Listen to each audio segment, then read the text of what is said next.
Bonjour princesses et princes de l'Éternel. Ma joie est grande de vous retrouver aujourd'hui sur le plateau de votre émission Nouveau Commencement et je vous souhaite la bienvenue. Votre émission Nouveau Commencement aborde tout simplement des thèmes utiles sur la restauration de la famille. Je serai comblée de vous voir acquérir des connaissances pratiques qui vont vous aider à prendre un nouveau départ pour vivre une vie chrétienne épanouie et glorieuse. Ces instants sont précieux, riches, bénis. Alors saisissez-les afin de réaliser votre destinée sur la terre. Aujourd'hui, nous allons parler des relations les uns avec les autres. Les relations les uns avec les autres. Et le thème du jour s'intitule « Quelques clés pour réagir face à la jalousie ». Quelques clés pour réagir face à la jalousie. En premier, nous allons définir la jalousie. Qu'est-ce que c'est la jalousie?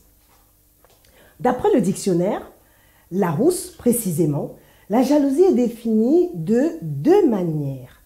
Premièrement, c'est un sentiment fondé sur le désir de posséder la personne aimée et sur la crainte de la perdre au profit d'un rival.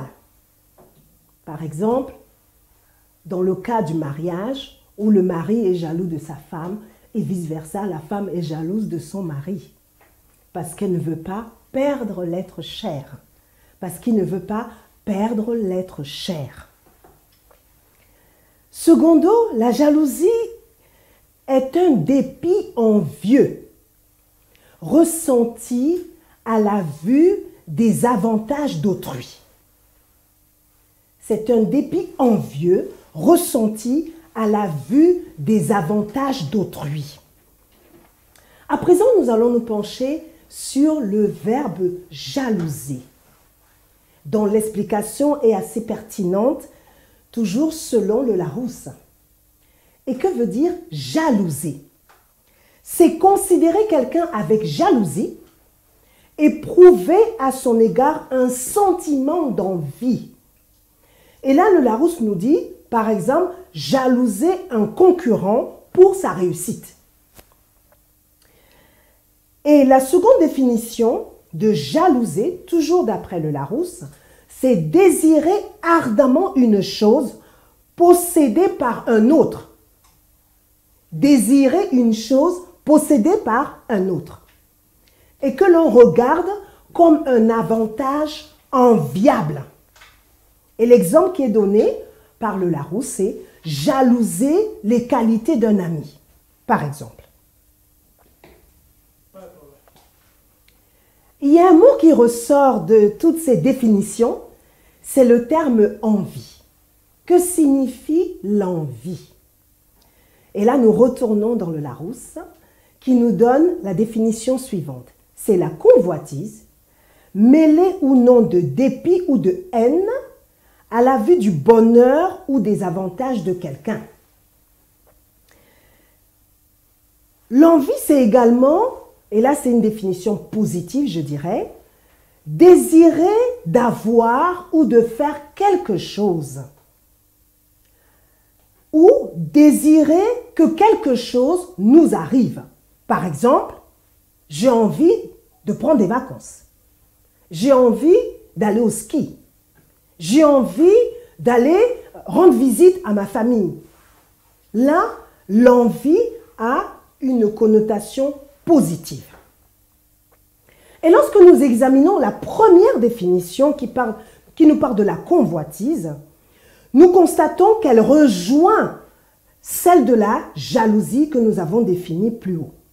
Et il y a néanmoins une nuance au niveau de la seconde définition, car avoir envie, par exemple, d'aller en vacances, c'est plutôt quelque chose d'appréciable, c'est plutôt quelque chose de positif. Avoir envie de s'acheter un nouveau manteau, c'est quelque chose de positif. Par contre, avoir envie de s'acheter un nouveau manteau parce qu'on a une amie qui a acheté exactement le nouveau manteau et on veut montrer à l'ami qu'on est en mesure de faire la même chose, là, on n'est plus dans l'envie, on est dans la convoitise. Il y a une légère nuance à ce niveau. Et qu'est-ce qui ressort de ces différentes définitions? C'est que la jalousie est un sentiment mauvais, négatif, destructeur. Et on dira aussi que la jalousie est un sentiment de méchanceté. Et il est important d'y réagir, non pas de manière charnelle, mais de manière spirituelle pour ceux qui se reconnaissent comme enfants de Dieu, comme appartenant à Jésus-Christ. Nous allons à présent voir que la jalousie dans un cas précis est un sentiment très positif. Je parle bien de la jalousie. Dans un cas bien précis, c'est un sentiment très positif. Et pour cela, nous allons nous plonger dans la parole de Dieu et nous allons lire en premier Exode 34, verset 14. Exode 34, verset 14 nous dit « Tu ne te prosterneras point devant un autre Dieu, car l'Éternel porte le nom de jaloux. Il est un Dieu jaloux. » Là, c'est Dieu qui parle et qui dit « Si je lui appartiens, je n'ai pas le droit de me prosterner devant un autre Dieu si ce n'est Dieu, si ce n'est l'Éternel Dieu, le Dieu le plus élevé. » Dieu, notre Créateur, est un Dieu jaloux. C'est lui qui nous a créés et nous sommes sa créature. Et lorsque nous devenons enfants de Dieu, nous lui appartenons. Nous sommes non seulement sa créature, nous appartenons à Dieu et nous sommes l'ouvrage de ses mains. Et il nous aime et c'est parce qu'il nous aime qu'il est jaloux. Ensuite, on va lire Deutéronome 4, verset 24, qui nous dit « Car l'Éternel, ton Dieu, est un feu dévorant, un Dieu jaloux. » Et là, on retrouve effectivement le Dieu qui est jaloux. Il est un feu dévorant et un Dieu jaloux. Il est jaloux de la créature qu'il a faite à son image et à sa ressemblance. Et nous allons poursuivre avec Joël 2, verset 18. Joël 2, verset 18 nous dit « L'Éternel est ému de jalousie pour son peuple. L'Éternel est ému de jalousie pour son pays et il épargne son peuple. L'Éternel est ému de jalousie pour son pays et il épargne son peuple. » Parce que Dieu est jaloux de son peuple, il épargne son peuple du mal. Il y a donc ici une jalousie positive, qui est un sentiment positif, celle de Dieu, et un autre qui est un sentiment négatif, celle des hommes. Je répète, il y a donc ici une jalousie qui est un sentiment positif, la jalousie de Dieu, parce que Dieu nous jalouse, nous qui sommes faits à son image et à sa ressemblance. Nous devons lui appartenir uniquement, nous ne devons pas adorer d'autres dieux, et c'est dans ce sens que la jalousie a une connotation positive. Et elle a également une connotation négative, et là c'est la jalousie, celle des hommes. Et que devons-nous faire face à cette jalousie, celle des hommes? Avant de vraiment vous donner les clés qui vont nous aider à réagir face à la jalousie, nous allons d'abord nous pencher sur la raison principale de la jalousie des hommes. Pourquoi les hommes sont-ils jaloux les uns vis-à-vis des autres? Pourquoi? Après y avoir réfléchi, je suis arrivée à la conclusion suivante. Celui qui est jaloux de son prochain, c'est tout simplement parce qu'il ne connaît pas sa véritable identité en Christ. Celui qui est jaloux de son prochain ne connaît pas sa réelle identité en Christ. Et pourquoi une telle affirmation? Tout simplement parce que lorsque nous connaissons notre véritable identité en Christ, nous ne pouvons pas jalouser ni envier notre prochain. Si tu reconnais que Dieu est ton Père et que tu es son fils ou tu es sa fille, tout ce qui est à Dieu est à toi. Tout ce qui est à toi est à Dieu. Vous êtes dans une alliance où vous vous appartenez, où tu appartiens à Dieu, le Créateur. Et puisque tu es dans une alliance avec Dieu et que tu lui appartiens et que tout ce qui est à Dieu est à toi, en plus, il sait tout ce dont tu as besoin avant même que cela ne monte dans tes pensées.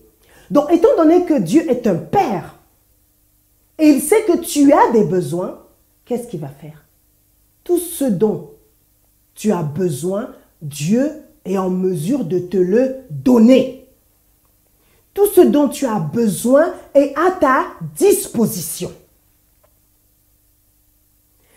Mais la seule chose que tu dois faire, c'est que tu dois obéir à la parole de Dieu, faire les choses au temps de Dieu, agir conformément à la Bible, à la parole de Dieu en laquelle tu crois, et tu dois cultiver la patience afin de recevoir les choses au temps marqué, au bon moment, ni trop tôt, ni trop tard. Tu es enfant de Dieu, par exemple, et tu as besoin de trouver un travail. Tu as besoin d'avoir un travail. Mais tu es enfant de Dieu. Tu recherches un travail. La première chose que tu vas faire, c'est que tu vas aller vers ton Père pour lui dire, Seigneur, j'ai besoin d'un travail et j'ai besoin d'un travail dans tel domaine. Voilà les compétences que j'ai, que tu as permises que j'acquière et j'ai besoin de travailler dans tel domaine. Une fois que tu as formulé ta prière, tu te lèves et puis tu commences à envoyer des candidatures à gauche, à droite, jusqu'à ce que le Seigneur ouvre une porte où tu auras le travail que ton cœur désire ou je dirais le travail que Dieu veut que tu aies. Tu n'as pas besoin d'envier ton frère parce que ton frère a une bonne situation, il a trouvé un travail dans lequel il s'épanouit, dans lequel il a des responsabilités, dans lequel il a une bonne rémunération. Non, tu n'as pas besoin. Si tu reconnais que tu as une identité en Christ, tu viens vers celui à qui tu appartiens et tu lui dis, voilà mon besoin, voilà ma requête, voilà ma demande, j'ai besoin de ce travail qui a les caractéristiques suivantes. Et Dieu qui est un Père, il te le donnera au temps favorable. Je vais prendre un autre exemple. Tu désires te marier. Tu désires te marier, eh bien, il y a un temps pour toute chose. Donc, avant de te marier, tu fais la même chose. Tu formules ta requête devant Dieu et pendant que tu es dans le célibat, tu observes les principes des personnes célibataires selon la parole. Par exemple, tu gardes ton corps chaste. Par exemple, tu te prépares pour rentrer dans le mariage en modifiant certaines choses dans ton caractère, parce qu'il faut que ton caractère puisse aller avec le caractère de ton mari, parce que vous serez complémentaires l'un l'autre. Donc, il y a un travail que toi, tu dois faire, et ce travail, pendant que tu te prépares à rentrer dans le mariage, tu le fais tout simplement. Tu ne brûles pas les étapes. En choisissant toi-même ta bénédiction. Je répète, tu ne brûles pas les étapes. Tu attends l'original de Dieu au lieu de prendre la photocopie que le diable te propose. Et je répète encore, tu as un Père qui est responsable. Ton Père sait ce dont tu as besoin. Donc, au lieu de te dire, ça fait longtemps que je suis dans l'église, et puis je vois, ça fait des années que je suis dans l'église, et il y a plusieurs frères qui sont arrivés, qui ont même rencontré le Seigneur après moi, et ils sont mariés, et moi je ne suis toujours pas marié. Pourquoi, Seigneur? Pourquoi est-ce qu'un tel est marié, et moi je ne le suis pas? Et tu commences, non seulement tu parles comme ça, mais tu ne t'arrêtes pas qu'à parler. Parce que si ce n'est que tu parles, ça va. Jusque-là, tu ne pêches pas. Mais tu vas jusqu'à envier la personne qui est mariée, qui s'est mariée avant toi. Là, tu n'es plus dans « je désire me marier ». Tu as franchi un cap qui est la jalousie. En Christ, il y a tout. Il y a tout. Il suffit juste d'être patient. Il suffit de faire les choses comme Dieu le veut. Et il suffit d'attendre le temps de Dieu. C'est pourquoi je dis, tu dois cultiver la patience. Et tu dois être une personne persévérante. Il ne faut pas brûler les étapes. Il ne faut pas fabriquer la bénédiction. Il faut toujours attendre, quel que soit le domaine, attendre l'original de Dieu et non prendre les photocopies que l'ennemi nous propose. Alléluia. La jalousie existe depuis la nuit des temps. Dans la Bible, dès la Genèse, on nous parle de la jalousie. Et l'exemple qui me vient à l'esprit, c'est l'exemple de Caïn et d'Abel. Abel a fait une offrande à Dieu et il a offert les premiers-nés de son troupeau. Caïn a fait une offrande à Dieu et il a fait une offrande à Dieu au bout d'un certain temps et il a offert les fruits. Lorsque ces deux offrandes sont arrivées devant Dieu, Dieu a approuvé, Dieu a trouvé que l'offrande de Abel lui était favorable. C'était une offrande qui l'a touché. Et l'offrande de Caïn, qu'il a faite au bout d'un certain temps, cette offrande n'a pas agréé Dieu.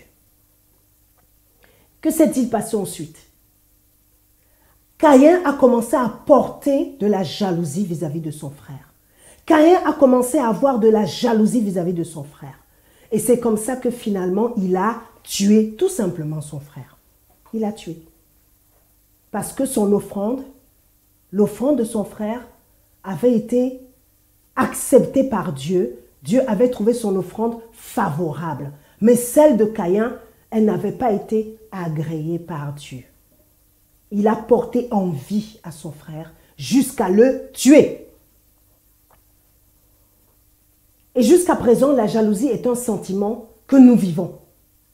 Nous le vivons. Je pense que chacun de nous a été confronté d'une quelconque manière à cela. Et en Afrique, par exemple, on parle beaucoup de sorcellerie. La sorcellerie. Il y a des sorciers ici, il y a des sorciers à gauche, il y a des sorciers à droite. Mais d'où vient cela? La sorcellerie vient de la jalousie, tout simplement. C'est parce qu'on est jaloux de quelqu'un qu'on va commencer à vouloir faire des choses qui ne sont pas à la gloire de Dieu. Parce qu'on est jaloux de la personne. Parce qu'on ne supporte pas ce qui arrive de bien à cette personne. Parce qu'on ne supporte pas comment est-ce que cette personne est élevée, peut-être en dignité, peut-être dans les affaires, peut-être financièrement, peut-être elle a des enfants et certains n'en ont pas. Il y a beaucoup de raisons qui poussent des personnes à être jalouses, mais la sorcellerie tire son origine dans la jalousie. Je le dis et je l'affirme ouvertement. La sorcellerie tire son origine dans la jalousie. C'est parce que les gens sont jaloux qui posent ce genre d'actes qui ne sont pas à la gloire de Dieu. Nous devons poser les bonnes actions conformément à la parole de Dieu, au bon moment, ni trop tôt, ni trop tard. Ainsi, nous récolterons en abondance des fruits dignes de Dieu. Je vais le répéter. Nous devons poser les bonnes actions conformément à la parole de Dieu, ni trop tôt, ni trop tard. Ainsi, nous récolterons des fruits abondants dignes de Dieu. Alléluia. La Bible dit, l'envie est la carie des os. L'envie est la carie des os. Et la carie, c'est la destruction des tissus. Cela signifie que la conséquence première de la carie, c'est la destruction. La destruction des os. Sans les os, il n'y a pas de corps. Vous en conviendrez avec moi. Et on peut dire que la jalousie ou l'envie mène à la destruction. C'est ce qui s'est passé dans le cas présent dont je viens de vous parler de Caïn et Abel. Comment donc y remédier? Voici quelques clés pour réagir face à la jalousie des hommes. Et cette liste n'est pas exhaustive. Premièrement, nous devons être prudents. Matthieu 10, verset 16 nous dit, « Voici, je vous envoie comme des brebis au milieu des loups. Soyez donc prudents comme les serpents et simples comme les colombes. » Toi et moi devons être prudents. Nous devons cultiver la prudence. La prudence doit nous conduire, par exemple, à savoir se taire dans certaines circonstances afin de ne pas divulguer certaines informations qui ne sont pas bonnes à donner à certaines personnes. Car elles vont susciter en elles de la jalousie, tout simplement.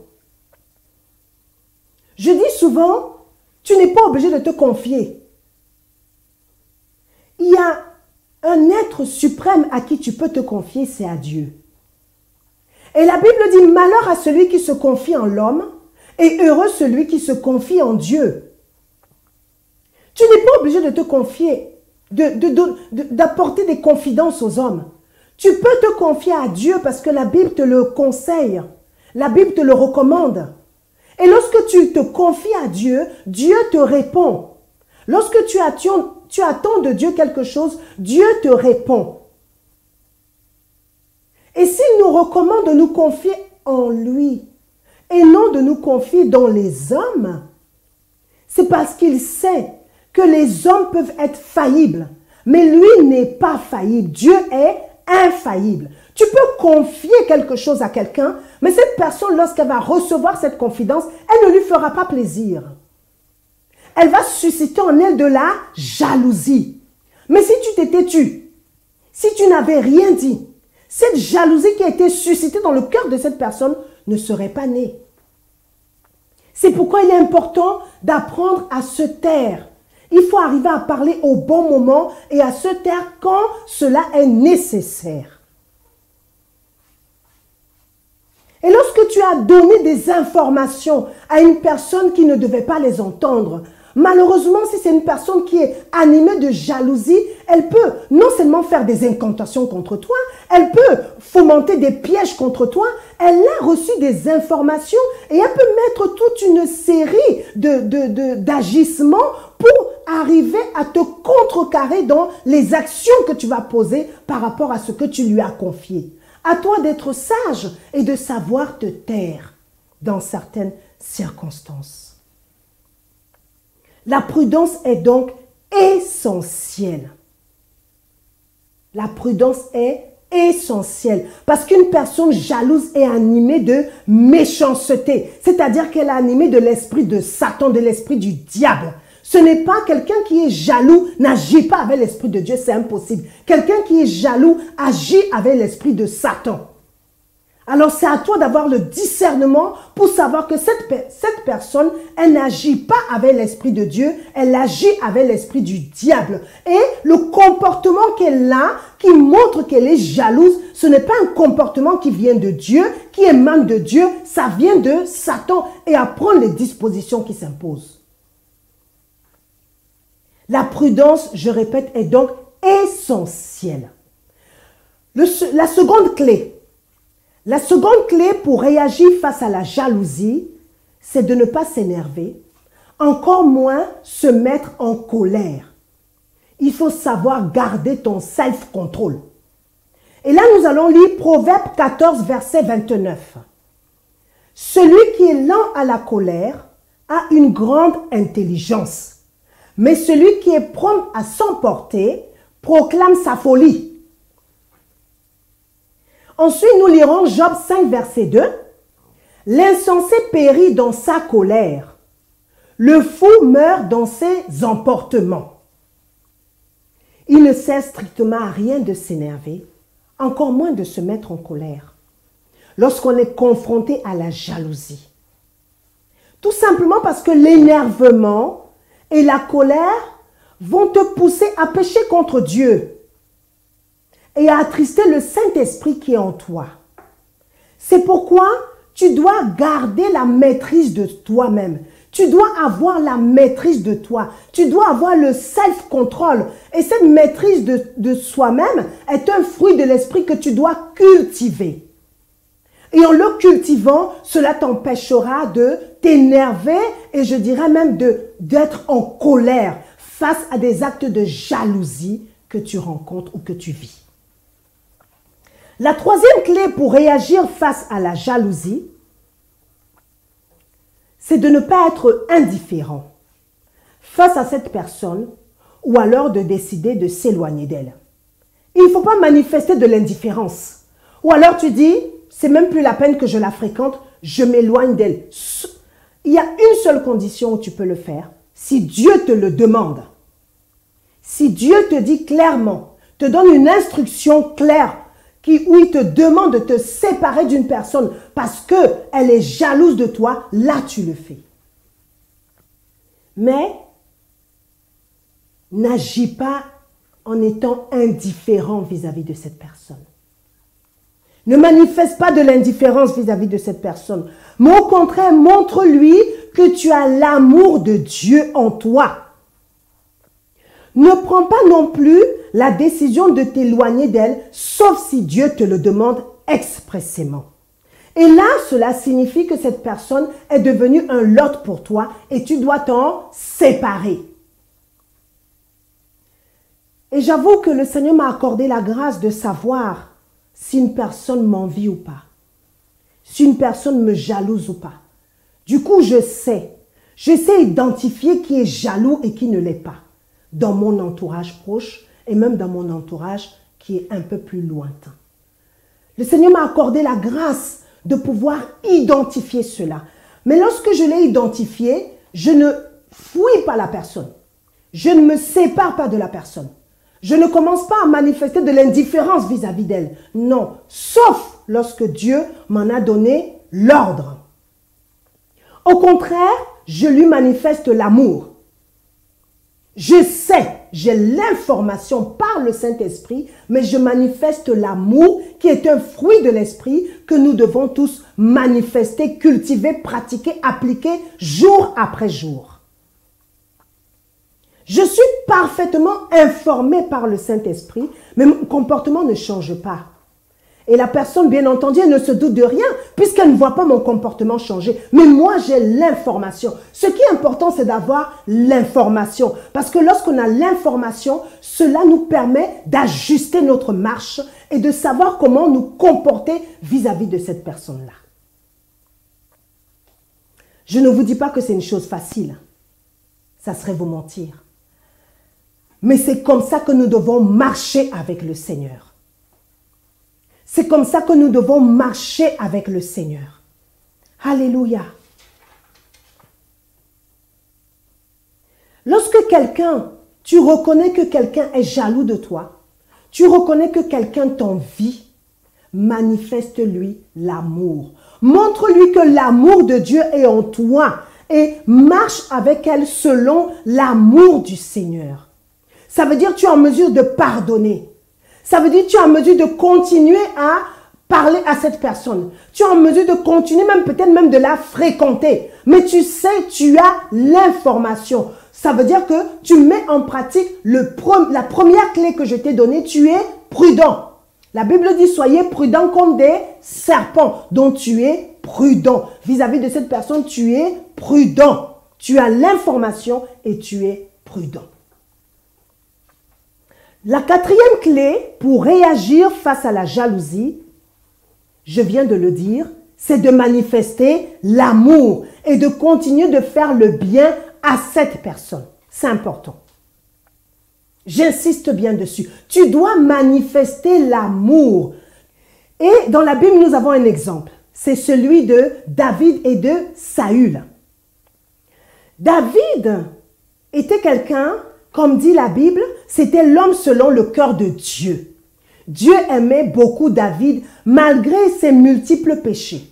Malgré ses nombreux péchés que nous connaissons, Dieu aimait beaucoup David et c'est le seul homme dans la Bible où Dieu dit de lui, il est l'homme selon mon cœur. Il est l'homme selon mon cœur. Et David avait un ennemi. Cet ennemi s'appelait Saül. Et Saül a essayé à de nombreuses reprises à tuer David.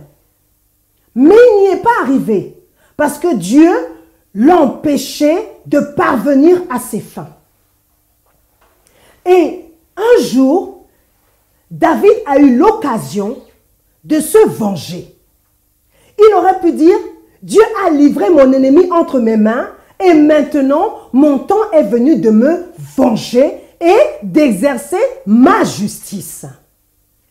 Mais qu'a-t-il fait David? Il a dit, je ne porterai pas la main sur loin de l'Éternel. il a eu une réaction d'amour. Il a manifesté l'amour de Dieu. Il aurait pu le tuer parce que Saül avait déjà tenté de le tuer à de nombreuses reprises. Donc il aurait pu dire, l'occasion m'est donnée, Dieu m'a donné l'occasion de me venger, alors je la saisis, je me venge et comme ça, cet ennemi sera terrassé pour toujours. Ce n'est pas comme ça qu'il a agi. Il a dit, je ne toucherai pas à loin de l'Éternel. Je ne toucherai pas à loin de l'Éternel. Et il a laissé la vie sauve à Saül. C'est pourquoi je dis, tu ne dois pas te venger toi-même. Tu dois manifester l'amour. Tu dois manifester l'amour. Alléluia. L'acte que David a posé était un acte rempli d'amour, un acte admirable et rempli d'amour. Tout simplement d'amour, parce qu'il aimait Dieu et il aimait son prochain. Manifeste l'amour vis-à-vis de celui qui est jaloux de toi. L'amour est au-dessus de toute chose. La Bible nous dit que l'amour n'est point envieux. L'amour n'est point envieux, nous dit la Bible. L'amour au-dessus de toute chose. L'amour pardonne tout. L'amour excuse tout. L'amour pose des actes positifs. Des actes qui font du bien à l'âme. Manifeste l'amour, bien-aimé. Et pour terminer, la cinquième clé pour réagir face à la jalousie, être en tout temps un artisan de paix. Être en tout temps un artisan de paix. La Bible nous dit que nous devons rechercher la paix avec tous. Rechercher la paix avec tous et la sanctification sans laquelle personne ne verra le Seigneur. Nous devons rechercher la paix. Tu dois rechercher la paix avec tous. Je dois rechercher la paix avec tous, sans laquelle nous ne verrons pas le Seigneur. Nous devons rechercher la paix et la sanctification, sans laquelle nous ne verrons pas le Seigneur. Rechercher la paix, ça veut dire que tu dois utiliser tout ce qui est en ta capacité pour vivre une relation épanouie avec ton prochain. Pour vivre une relation tranquille avec ton prochain. Fais la paix et non la guerre. Pardonne et laisse Dieu te justifier. Nous allons lire Romains 12, versets 17 à 19. Romains 12, 17 à 19 nous dit, « Ne rendez à personne le mal pour le bien. Recherchez ce qui est bien devant tous les hommes. S'il est possible, autant que cela dépend de vous, soyez en paix avec tous les hommes. » La Bible ne dit pas avec une partie des hommes, avec tous les hommes. Verset 19. Ne vous vengez point vous-même, bien-aimés, mais laissez agir la colère, car il est écrit, à moi la vengeance, à moi la rétribution, dit le Seigneur. Donc, laisse Dieu te venger. Laisse Dieu te donner la rétribution. Laisse Dieu te justifier. Ne te venge pas toi-même. Pardonne à celui qui est jaloux de toi. Montre-lui l'amour et sois en paix avec lui. Sois en paix avec lui. Si nous devons résumer notre enseignement du jour, nous dirons que Galates 5, versets 19 à 21, c'est quelque chose auquel toi et moi nous devons renoncer pour toujours. Galates 5, versets 19 à 21. La Bible nous dit, « Or, les œuvres de la chair sont manifestes. Ce sont l'impudicité, l'impureté, la dissolution, les querelles, les jalousies. Les animosités, les disputes, les divisions, les sectes, l'envie, l'ivrognerie, les excès de table et les choses semblables. Je vous dis d'avance, comme je l'ai déjà dit, que ceux qui commettent de telles choses n'hériteront point le royaume de Dieu. Donc celui qui est jaloux, s'il ne se repent pas, il va se retrouver dans le feu éternel. Celui qui est jaloux, s'il ne se repent pas, il va se retrouver dans le feu éternel. Parce que la Bible dit, ceux qui commettent ces choses n'hériteront pas le royaume de Dieu. La parole est claire. Et avec Dieu, il n'y a point de favoritisme. Et maintenant, voilà ce que nous devons appliquer. Galates 5, versets 22 à 26. Mais le fruit de l'esprit, c'est l'amour, la joie, la paix, la patience, la bonté, la bénignité, la fidélité, la douceur, la tempérance ou la maîtrise de soi. La loi n'est pas contre ces choses.